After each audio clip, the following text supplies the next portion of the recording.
샬롬 할렐루야. 요한 1서 2장 1절에서 5절입니다.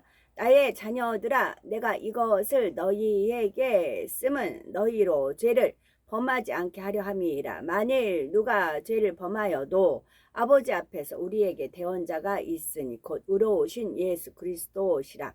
그는 우리 죄를 위한 화목 제물이니 우리만 위할 뿐 아니요 온 세상의 죄를 위하심이라. 우리가 그의 계명을 지키면 이로써 우리가 그를 아는 줄로 알 것이요, 그를 아노라 하고 그의 계명을 지키지 아니하는 자는 거짓말하는 자요, 진리가 그 속에 있지 아니하되 누구든지 그의 말씀을 지키는 자는 하나님의 사랑이 참으로 그 속에서 온전하게 되었나니 이로써 우리가 그의 안에 있는 줄을 아노라.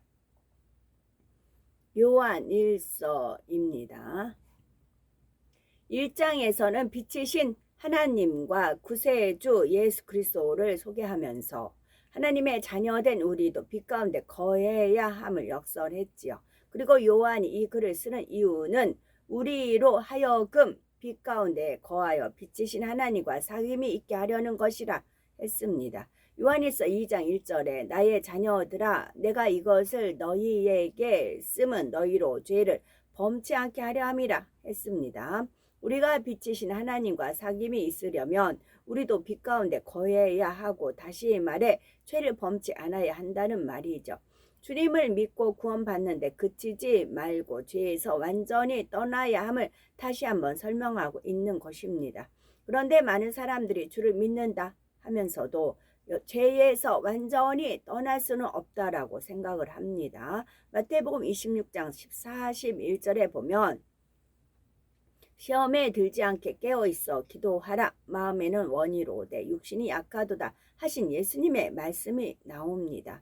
베드로와 제자들은 이런 말씀을 듣고도 피곤을 이기지 못하므로 기도하다가 잠이 들어버렸지요. 어떤 사람들은 이 장면을 인용하면서 육을 입은 사람으로서는 하나님의 말씀을 다 행할 수가 없다고 주장합니다. 그러나 성경 어디에도 인간은 연약함으로 죄를 지어도 된다고 설명하지는 않았습니다. 예수님께서 이 말씀을 하신 때는 제자들이 아직 성령을 받지 못한 때입니다. 자기 힘으로는 할 수 없는 것도 성령의 도우심이 있으면 할 수 있지요. 로마서 8장 26절에 이와 같이 성령도 우리 연약함을 도우시나니 우리가 마땅히 빌 바를 알지 못하나 오직 성령이 말할 수 없는 탄식으로 우리를 위하여 친히 간구하시느니라 했습니다. 자기 힘으로는 정욕을 이기지 못하고 죄의 유혹에 빠지던 사람이라도 성령의 능력을 힘입으면 능히 죄와 싸워 이길 수 있습니다. 그러기 위해서는 쉬지 말고 기도하여 항상 성령의 충만함을 유지해야 하지요. 베드로도 성령 받기 전에는 피곤을 이기지 못했고 두려움 때문에 예수님을 부인하기도 했습니다. 그러나 성령을 받은 후에는 권능을 행하며 담대하게 복음을 전했습니다. 결국 십자가를 거꾸로 지고 순교하기에 이르렀지요. 물론 사람이 예수 그리스도를 영접했다고 해서 즉시로 모든 죄를 온전히 버릴 수는 없습니다. 구원받은 즉시 영으로 들어가는 것이 아니고 믿음이 성장하기까지 시간이 걸립니다. 아직 성결을 이루기 전에는 마음으로 행함으로 범죄하기도 하지요. 다행히도 주님을 믿기 전에 지은 죄는 물론 구원받은 후에 아직 믿음이 적을 때 지은 죄도 예수 그리스도께서 대속해 주셨습니다. 요한일서 2장 1절에 보니 만일 누가 죄를 범하면 아버지 앞에서 우리에게 대언자가 있으니 곧 의로우신 예수 그리스도시라 했습니다. 여기서 대언자란 죄를 지은 사람을 위해 변호해 주는 사람을 말합니다. 세상의 성사를 비유를 들면 재판에는 판사와 검사, 변호사와 각각의 역할을 합니다. 검사는 법 조항에 근거하여 피고에게 형벌을 주도록 요구합니다. 변호사는 피고의 입장에서 변호하여 형벌을 가볍게 하려고 노력하지요. 영적으로 우리도 백보자 대심판 때는 재판장이신 하나님 앞에서 재판을 받게 됩니다. 경작받은 영혼들이 피고의 입장에 서고 구약의 선지자인 모세가 검사와 같은 역할을 합니다. 요한복음 5장 45절에 보면 예수님께서 말씀하시기를 내가 너희를 아버지께 고소할까 생각지 말라. 너희를 고소하는 이가 있으니 곧 너희의 바라는 자 모세니라 하셨지요. 그렇다고 해서 온유한 모세 선지자가 각 사람의 죄와 허물을 들추어내는 역할을 한다는 뜻이 아닙니다. 모세가 고소한다는 말은 백보자 대심판의 근거가 되는 법전이 바로 모세의 율법이기 때문입니다. 성경에 보면 십계명을 비롯한 하나님의 계명을 종종 모세의 율법이라고 표현하지요. 이는 모세 선지자가 그 율법을 하나님께로부터 받았기 때문입니다. 이 모세의 율법에 비추어 각 사람이 판결을 받을 때 우리를 변호해 주시는 분이 바로 구세주 예수 그리스도이십니다. 나는 아무 죄가 없지만 이 영혼들의 죄를 대속하기 위해 피 흘렸습니다. 이들은 나를 믿고 죄를 회개하였으니 그 죄의 값을 내가 이미 치루었나이다 하고 변호해 주시는 것입니다. 이렇게 주님께서 하나님의 보호자 앞에서 변론해 주시기 때문에 성도들은 정죄함에서 벗어날 수 있습니다. 로마서 8장 34절에 죽이실 뿐 아니라 다시 살아나신 이는 그리스도 예수시니 그는 하나님 우편에 계신 자요 우리를 위하여 간구하시는 자신이라 했습니다. 주님은 마지막 심판 때까지 아무것도 드시지 않고 우리를 위해 중보의 기도를 올리고 계십니다. 예수님께서는 십자가를 지시기 전 마지막으로 유월절 만찬을 잡수시면서 내가 포도나무에서 난 것을 하나님 나라에서 새 것으로 마시는 날까지 다시 마시지 아니하리라 말씀하셨죠.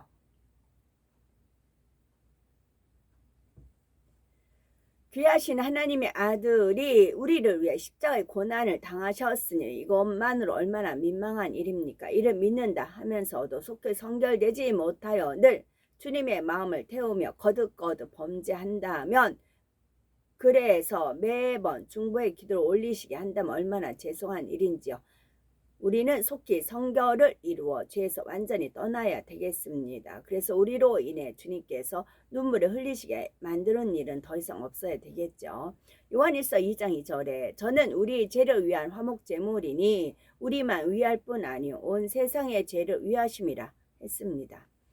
구약 시대에는 사람이 죄를 범하면 짐승을 죽여 제사 드림으로 죄를 사함받고 하나님과 화목을 이루었습니다. 신약 시대에는 예수님께서 속죄의 어린 양이 되셔서 우리 죄를 위해 죽으심으로 하나님과 우리 사이에 화목을 이루어 주셨죠. 로마서 3장 23절에서 24절에 모든 사람이 죄를 범하였음에 하나님의 영광에 이르지 못하더니 그리스도 예수 안에 있는 구속으로 말미암아 하나님의 은혜로 값없이 의롭다 하심을 얻은 자 되었느니라 했습니다. 앞서 요한일서 1장 9절에 언급한 것처럼 우리가 우리 죄를 자백하기만 하면 예수 그리스도께서 우리 죄를 사하시며 모든 불의에서 우리를 깨끗하게 하십니다. 분명히 죄를 지은 죄인이지만 믿음으로 말미암아 의롭다 하심을 받고 가함이 하나님을 아버지라 부를 수 있지요. 이런 예수님의 희생은 모든 인류를 위한 것입니다. 어느 나라 어느 민족이나 부자나 가난한 사람이나 많이 배운 사람이나 배우지 못한 사람이나 남녀노소 누구나 상관없습니다. 주님을 믿기만 하면 누구나 죄사함을 받고 하나님과 화목할 수가 있죠. 요한일서 2장 1절에서 2절의 말씀을 통해서 다시 한번 아버지 하나님의 사랑을 깨달아야 되겠죠. 하나님께서는 이미 모세를 통해 율법을 주셨습니다. 말씀대로 지켜 행하면 생명을 얻고 그대로 행치 않으면 사망하러 가는 진리의 법을 명백하게 제시해 주셨죠. 그러나 하나님께서는 육의 공간에서 살아가는 인생들이 자기 스스로의 힘만으로는 말씀대로 행할 수 없을 것을 이미 아셨죠. 육의 공간에서는 육의 속성을 쫓아 육에 물들어가기 마련입니다. 그러나 세월이 지날수록 세상에는 죄악이 더욱 간영합니다. 정욕에 취하여 음란과 방탕을 쫓으면서도 죄가 죄인 줄도 모르고 살지요. 이런 인생들을 구하기 위해 하나님께서는 만세 전에 숨겨놓으신 비밀 곧 독생자 예수님을 보내셨습니다.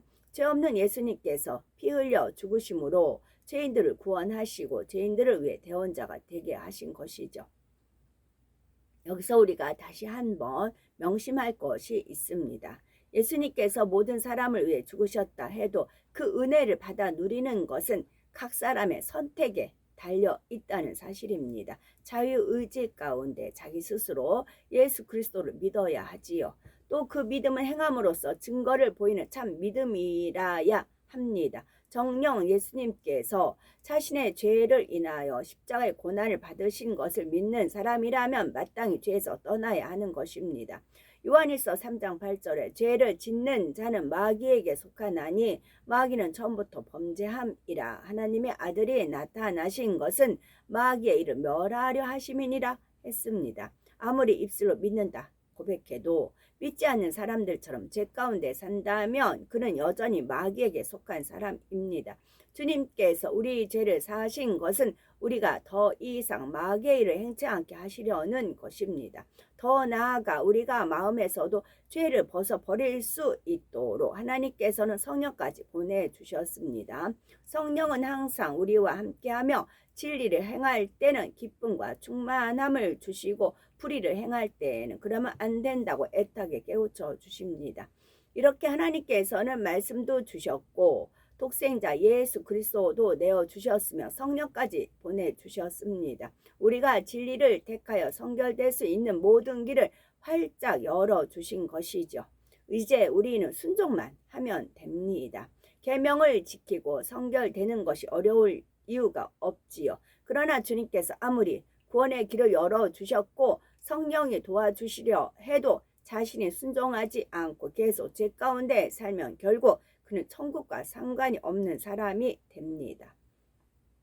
요한일서 2장 3절에서 4절에 우리가 그의 계명을 지키면 이로써 우리가 저를 아는 줄로 알 것이요 저를 아노라 하고 그의 계명을 지키지 아니하는 자는 거짓말하는 자요 진리가 그 속에 있지 아니하되 했습니다.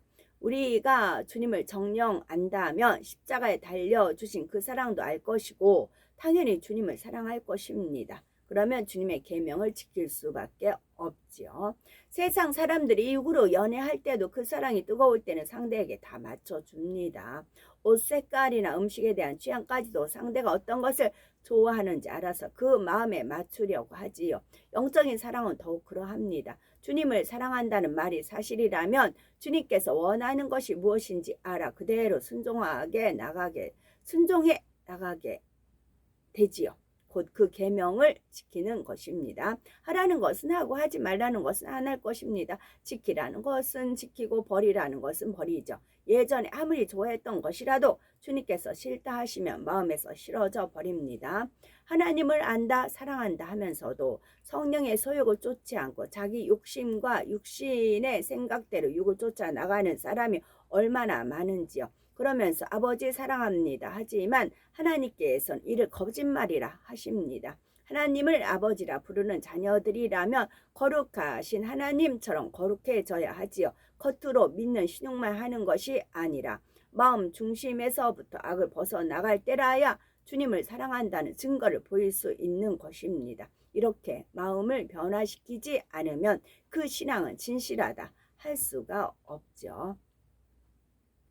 교회에 열심히 다니다가도 자기 유익에 맞지 않으면 하나님의 말씀을 어기기도 하고 점점 신앙 생활을 소홀히 하기도 하지요. 어려움을 당하며 하나님을 원망하기도 하고 나아가 하나님을 대적하는 경우도 봅니다. 또 어떤 사람들은 마치 예수님 당시에 바리새인들처럼 형식적인 신앙생활에 치우치기도 합니다. 신앙의 연수가 오래되고 양떼를 가르치는 직분을 받았다 해도 장로의 유전과 자신의 틀 속에 갇혀 있으므로 성령의 역사를 체험하지는 못하는 것입니다. 오히려 어디서 성령의 역사가 나타난다 하면 그것이 잘못된 일인 것처럼 판단 정죄하지요. 이런 사람들에 대해 디모데후서 3장 5절에 보면 경건의 모양은 있으나 경건의 능력은 부인하는 자니 이 같은 자에게서 네가 돌아서라 했습니다. 계명을 지키며 성결을 이루어가지 않으면 아무리 오랜 세월 교회를 다녀도 영적인 믿음이 성장하지 않습니다. 그러니 어려움이 있으면 세상 방법을 쫓아 행하고 하나님께 기도한다 하면서도 사람을 의지하지요.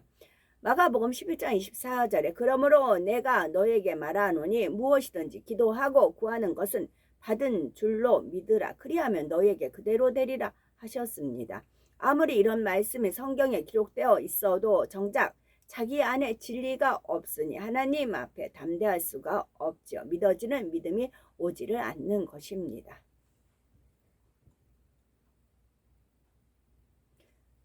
늘 육적인 곳에 우리가 마음이 가 있다면 하나님께서 뭐라 하시겠는지요. 예수님께서 이 땅에서 아버지 일을 이루실 때 매 순간 어디에 관심을 두셨겠는지요. 또 선지자들과 사도들과 선지자들이 사역할 때는 날마다 무엇을 생각하며 살았을까요?